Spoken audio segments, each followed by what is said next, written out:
I got married at 23 to my ex-husband, who was 28. Our marriage lasted a year and 5 months before we decided to go our separate ways. It was a mutual decision because we couldn't imagine spending the rest of our lives together. We were constantly fighting and couldn't even be in the same room without arguing. So getting a divorce was the best option. My parents were supportive because they knew not to meddle in my life. However, my mother-in-law wasn't as understanding. She believed that divorce meant giving up on the marriage and thought we should always keep trying to make it work. She never left my father-in-law despite his multiple affairs. I didn't share her views and tried to explain this to her as gently as possible since she had always been kind to me during my marriage. I felt worse about breaking her heart than about the divorce itself. The divorce was finalized about 2 years ago, and that was the last time I heard from or spoke to my ex-husband. I moved to a different part of the city for work, and we didn't stay in touch. We didn't have many mutual friends, just a couple we were close to from our first internship. I haven't kept up with him, and assumed he hasn't kept up with me either. We didn't even follow each other on social media. We didn't hate each other. We were civil but had enough of each other by the end.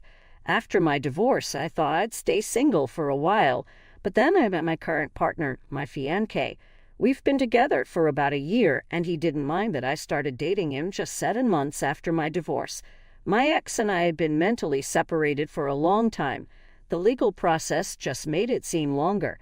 My fiancé knew about my past and didn't care that I'd been married before, but his mother was a bit more uptight about it when I first met her 6 months into our relationship.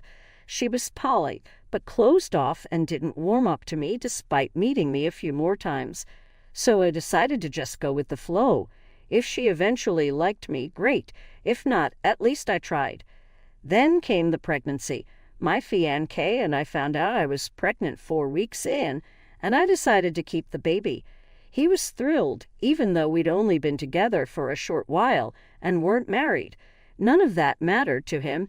He knew deep down that I was the one for him, and I felt the same way. We didn't rush into marriage because I didn't want another wedding so soon. My fiancé respected my feelings, especially since my emotions and hormones were all over the place during the pregnancy. I didn't want to agree to something and then regret it later. I might feel differently about marriage once the baby is born. I didn't think it was a good idea to jump from one marriage to another. I wanted to make things work with my fiancé during and after the pregnancy, to see how we'd handle situations. Only then would I be ready for a second marriage. I felt I was being rational and reasonable, and my fiancé agreed with me. However, his mother thought I was being too dramatic and insisted we get married before the baby arrived. She believed that babies born outside of marriage are illegitimate and called them a certain word I won't repeat because I dislike it. I didn't agree with her at all, but chose not to argue because it didn't seem worth it. Neither my fiancé nor I cared about her opinion as long as we were okay with our plans. During the 7th month of my pregnancy, my fiancé proposed, and I said yes immediately. I knew he was the right man for me. I had never felt that way with my ex, so I knew this was real. Marriage could wait, but we were at least engaged. His mother wasn't happy, but there was nothing we could do about that, and we didn't want to fix it. She had been sour throughout the pregnancy and ruined my vibe every time she visited us to see the baby. Every time she'd visit, she'd wait for my fiancé to leave the room before lecturing me on the importance of marriage before having a child. She even read articles to support her point. I just had to nod along and pretend to care. Then, almost a week ago, I went into labor and was rushed to the hospital by my parents because my fiancé was at work. My parents had been coming over to look after me as I was close to my due date. My mother-in-law had volunteered to be with me, but I'd rather be alone than with her. My fiancé came to the hospital as soon as he could, and so did his parents. Everyone I expected was there within an hour, but then my ex-mother-in-law suddenly barged into the room. We had a private birthing suite, and only 2 people were allowed in the room at once, and just one during delivery. I chose my fiancé and my mom to stay with me. My ex-mother-in-law, however, forced her way past the hospital staff and my family, declaring that the baby I was giving birth to was her son's. I hadn't seen her son, my ex, in 2 years since our divorce. She had to be dragged out by 2 male nurses while she screamed at me to admit I'd been cheating on my fiancé. Her outburst was loud enough for the entire hospital to hear. My fiancé was shocked but tried not to let it affect him. His mother, however, became outraged and stormed into the room, demanding my mother leave so she could talk to me. When my mother refused, she started arguing with her right there. During labor, I was in so much pain that I didn't care about anyone else's feelings. When my boyfriend's mom started causing a scene, I yelled at her to get out, or I have security remove her. I had been trying to stay calm throughout my pregnancy, but the labor pain was too much, and I finally lost my cool. Even the nurse was surprised by my outburst, as she had been trying to get my boyfriend's mom out of the room for 3 minutes while she argued with my mom. After my outburst, she finally left, and I focused on delivering my baby. A couple of hours later, I gave birth to my son. I didn't want to think about my ex-mother-in-law, so I told everyone but my fiancé to go home and that I'd meet them later.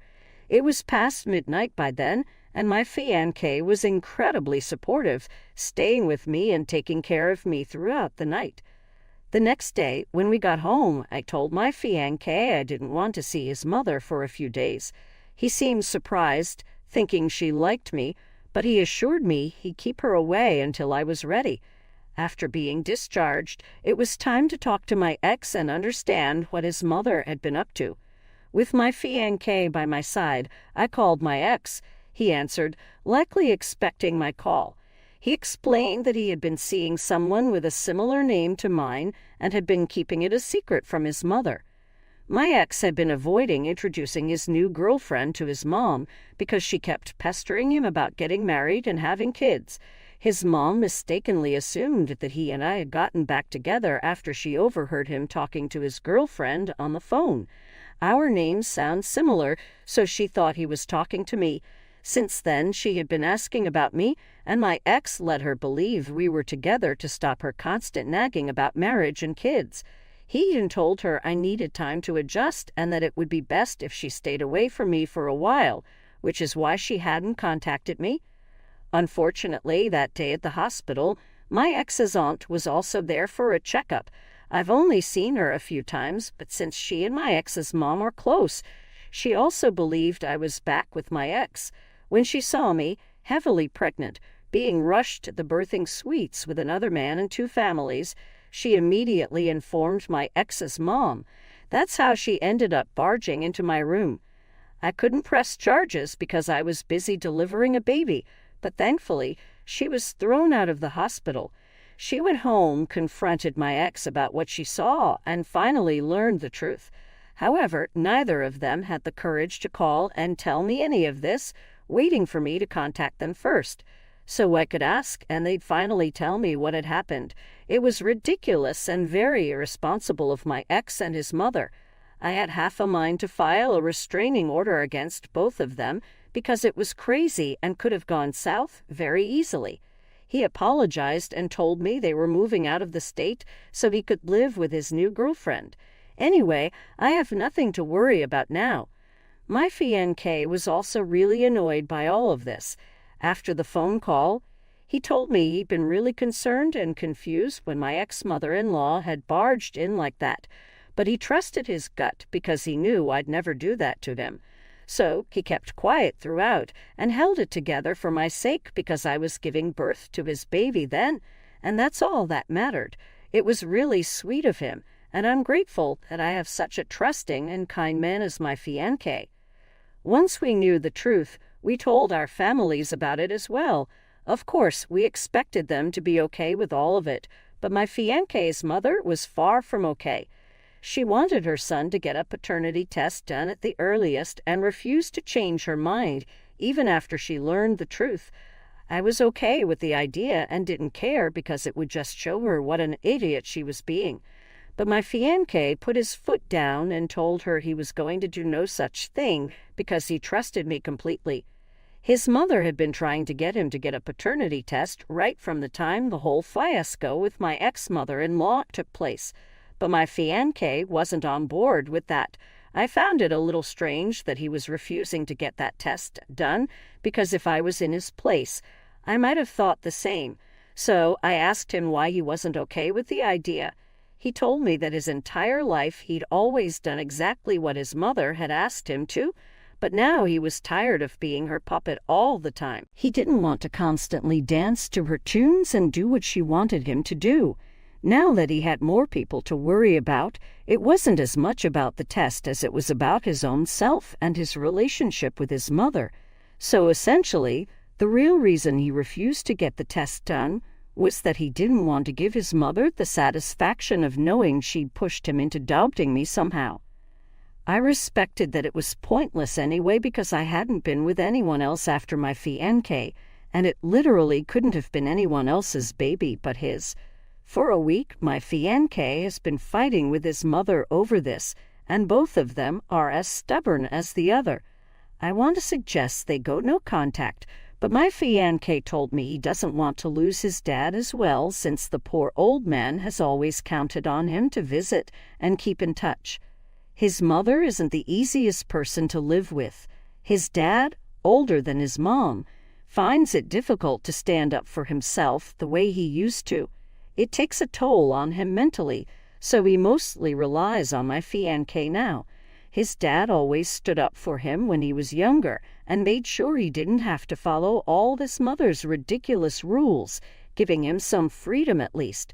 My fiancé visits his parents almost every other weekend, and I really like that about him because I get along with his dad. I can see where he's coming from. His dad also cannot leave his mother because they've been together for over 3 decades, and he loves her too much to actually leave. Going no contact isn't a viable option for us right now, but at the rate things are going, there might not be any other way out for him. His mom hadn't spoken to me directly so far, but yesterday she called me and told me I needed to get that paternity test done ASAP, or else she'd go no contact with us instead. She threatened that she'd never let my fiancé set foot in her house again if I didn't get the test done. In the heat of the moment, I told her I'd wish she'd cut us both off as soon as she can because I'm sick of her nagging. I was really tired because having a baby isn't easy, and despite all the help from my fiancé and parents, I was still emotionally and physically exhausted. She wasn't helping the situation by acting this way, so I went ahead and said whatever came to me first. She hasn't contacted me since. She hasn't spoken to my fiancé either, and I'm afraid I might have messed up by reacting the way I did. If she does cut us off, I don't think my fiancé will be very happy about it because of his relationship with his dad. It's not my place to interfere there, but to be fair, she's the one who involved me by calling me up in the first place, so it's not my fault. I'm just confused about what to do with this. So to be very honest, am I the a-hole for telling my future mother-in-law that she can cut me and my fiancé off if she wants to because she kept pushing us to get a paternity test over a misunderstanding? Update 1. I read through the comments on the post and immediately told my fiancé about what happened. You guys were right. I should have told him about the call as soon as it happened, but I was too tired for an emotional confrontation at the time. Of course, I couldn't keep this a secret, and it wasn't worth it either, so I told him everything. He was furious, not at me, but at his mother for dragging me into this. It's pretty messed up because I had a baby just over a week ago, and despite that, she didn't see anything wrong with calling me and threatening to cut us off just to stress me out. My fiancé trusts me, and that should be enough for her. I don't even know why she's so worked up about this whole thing, but there's usually no explanation for her actions. She's just a crazy control freak who wants everything to go her way without any concern for others' feelings or thoughts. Instead of wasting time arguing with his mother, my fiancé decided to talk to his dad instead. The only reason his dad hasn't left yet is because of his age and because he thinks he loves her. In my opinion, he's just used to her presence and mistakes that for love. Even if he does love her, she most definitely doesn't. Her idea of love is bossing people around and having 100% control over their lives. That's not love, and I don't think she understands that. I'm glad someone like that won't be a part of my life anymore. More importantly, she won't be part of my baby's life. My fiancé is currently at his parents' house, trying to convince his dad to leave his mother so he can finally say goodbye to her before we get married. The last thing we need is her trying to micromanage our wedding and then our married life. I'll keep you guys in the loop about whatever happens. Update 2. Hey, so yesterday my fiancé went over to his parents' place to talk some sense into his dad and get him to finally leave his mother. He was there for about 5 hours, and when he finally came back home, his dad was with him with his bags. It was really late, so I didn't post an update. Today I have some time because my mom is taking care of the baby. My fiancé was able to talk to his father yesterday only because his mother mistakenly let him in. She thought he was there to apologize and say he had dumped me. Instead, he stood his ground and spoke to his dad, urging him to leave. She didn't call the cops because she was too worried about her image and reputation among her friends. The most she could do was scream to drown out his voice. His father was conflicted and unsure of what to do, but gradually my fiancé got through to him. He realized he couldn't stay with his wife anymore. Their marriage had been over for a long time, but he hadn't seen it because he was so in love with her. Sadly, those feelings weren't mutual. She just wanted to control them, mistaking it for love. My future father-in-law finally decided to leave, leading to a huge fight with his wife. After a long verbal argument, he gave up and started packing his bags while she continued to shout and threaten that she'd never take him back. It didn't matter, though. He had made up his mind. Once his bags were packed, she let them leave, slamming the door hard after they were gone. Now his father is living with us, along with my parents. It's a bit crowded, but I love it because I've always wanted a big family. They all help with the baby and chores, so I have no complaints. I'm being treated like a princess now. Unfortunately, my mother-in-law won't see or be a part of this due to her stubbornness. It sucks to be her, but she can't help it. Here's a short update. It's been almost a month since my fiancé and I got married. We had an intimate and beautiful ceremony 2 weeks ago with close family and friends. My father-in-law is in the middle of a divorce, and my mother-in-law still isn't talking to us. However, everyone, including me, is happier without her. She thinks she's punishing us by cutting us off, but we don't care. It's just sad for her. At least my family is happy, and that's what matters. Stay tuned for more stories from Revenge Remini. I'm a 34-year-old widowed woman.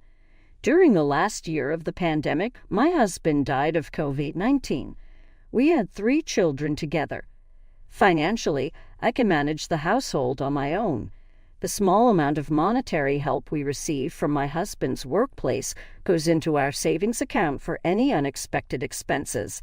It's been almost a year since his passing, and things have become really hard for me, both emotionally and because of my children's closeness to their grandparents. I need to maintain a relationship with them, even though they have always been passive-aggressive toward me after my husband's death. They believe they have a claim over everything that belonged to my husband, which is legally incorrect. Everything that belonged to him now belongs to me and our children. My mother-in-law, 59, is more aggressive than my father-in-law. After his son's death, he changed somewhat and got really close to our 3 children. He knows that if I leave, I'll be taking the kids with me, so he doesn't cause trouble and is quite chill about it. According to my husband's will, the land and assets he inherited from his grandfather, along with other assets and cash, are to go to me after his death. We don't have a lot, but it's enough. Raising 3 kids and myself isn't easy, and half the money will go to college tuition. So, in the long term, the money and assets aren't really that much for us. Things between my mother-in-law and father-in-law were never good. I don't know how she won over his heart, but from what I understand, they got married because she was pregnant with their first child. They had a total of 4 children. Because of their strained relationship, my husband's grandpa gave his assets to his grandchildren instead. My father-in-law was unreliable, with no good paying or stable job, and he wasn't a good father or person. My mother-in-law always expected to gain a fortune through my husband. She constantly eyed the assets he inherited and those he created himself. If she had been a nicer and kinder person, I might have considered her wishes, but she was neither of those things. In fact, she never liked me or wanted me around, so I decided to keep my distance. The only reason she is kind to my children is because of her own selfish desires. The other day, when I went to pick up my kids from her home, my mother-in-law stopped me on my way back to the car. Standing on her porch, she said she needed to talk to me about something related to my husband. She kept her words straightforward, saying that because she spent money raising her son, she deserves half of the inheritance he left. She made it very clear. When I refused to discuss her claims further, she accused me of being selfish for taking everything. She then threatened me, reminding me how she helped me get a job when I was on the brink of homelessness with my kids. She said she would tell my boss to fire me and take me to court to ruin my life. She emphasized her closeness with my boss, boasting about their friendship and how easily she could get me fired. I met my boss for the first time at my husband's funeral, as she is a close family friend. Knowing I had no job and that my in-laws wouldn't support me, she hired me as her secretary. I love my job and work hard to ensure I never give them a reason to fire me. Her threat to get me fired scared me because finding a job isn't easy. If I lose this one, it will hit me pretty hard. Everything just makes me stressed out. After hearing this, it really hurt me. I excused myself and asked her to talk to me through my lawyer. I don't know what will happen, but all I can do is pray and hope for the best. Hey everyone, I read all the comments and didn't expect this to blow up like it did. Thanks for all the upvotes. After everything happened, I contacted my lawyer and asked him what to do. He told me not to worry because I have a job contract that states I can't be fired before 2 years unless I break the rules of the firm. He suggested I explain the whole situation to my boss and bring her to our side. If my mother-in-law starts any trouble, we can charge her with verbal harassment and threatening, which is considered domestic violence. This means we can get a restraining order and sue her in court. But honestly, I don't want to go that way. I will respect the bond my husband had with them and be nice as a tribute to him. If they harm my children or me, I'll simply walk away from their life. Our absence will affect them more than anything else. After meeting with my lawyer and finding a solution, I went straight to my boss's office the next day. I fixed a meeting with her and explained the situation. She looked worried and told me a bit about her friendship with my mother-in-law. They were just normal friends whose sons grew up together.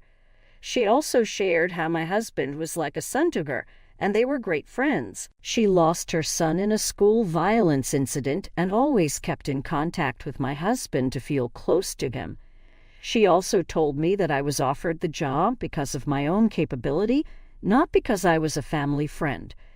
She assured me that nothing other than unprofessional behavior during office hours could jeopardize my job. Feeling secure about my job, I thought things would settle down. However, a few days later, my mother-in-law came to my house demanding that I transfer the ownership of the house to her. I firmly told her no and asked her to contact me only through my lawyer. She reacted by calling me names and shouting outside, causing a scene. The neighbors noticed and came forward to help, but she had already left. She returned in the evening, threatening not to leave my property until I signed some papers she brought. It was a complete disaster. I called the cops and she was arrested for trespassing on my property. My father-in-law bailed her out of jail, but now she has signed an agreement never to contact me or my kids again. She is also prohibited from coming within 100 feet of us. If my father-in-law tries anything, He could be put in jail, too. He's heartbroken that he won't see his grandchildren for a while, but it's safer this way. It's better for me to stay away from their money-hungry behavior. All our family members who have good relationships with me have blacklisted them, and our friends have done the same. My boss found out about it when my mother-in-law contacted her to try to get me fired. She refused and has been avoiding her calls since. That's really all for now. The fact that you think you're the a-hole speaks volumes about your self-esteem. No, you are not the a-hole and never will be in the eyes of a sane, nice person. Get those toxic in-laws out of your and your kids' lives. They deserve nothing, and there's a reason they got nothing in the first place. I see that you respect your husband a lot, but their presence will only expose you to toxic environments and harm your and your kids' mental health. Your safety and sanity are the priority here, and your kids deserve much better. I don't care how nice your father-in-law is to them. Both of your in-laws are toxic and good for nothing. Cutting them off before they cause more trouble is the best decision. It's eye-opening to see this kind of stuff happens to people. Reddit really opens your eyes to the real world sometimes. I would have never imagined this kind of toxic behavior goes on in someone's life who has already seen enough. You are not the a-hole, but your mother-in-law and father-in-law certainly are. After everything, they haven't changed and probably never will. It's best to drop those toxic people from your life. They deserve their own